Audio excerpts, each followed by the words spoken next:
نحمده ونصلي على رسوله الكريم أما بعد إن الله وملائكته يصلون على النبي يا أيها الذين آمنوا صلوا عليه وسلموا تسليما إن الدين عند الله الإسلام নিশ্চয়ই ইসলাম হলো আল্লাহ তাআলার একমাত্র সংবিধান।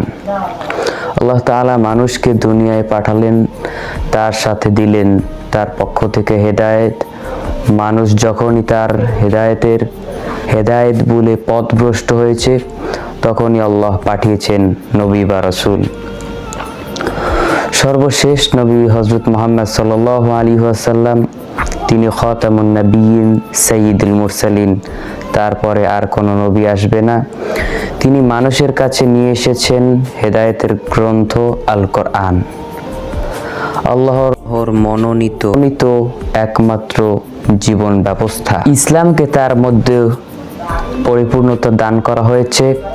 আল্লাহ বলেছেন, আজ আমি তোমাদের জন্য তোমাদের দ্বীনকে পূর্ণাঙ্গ করে দিলাম এবং আমার নিয়ামত পূর্ণ করলাম।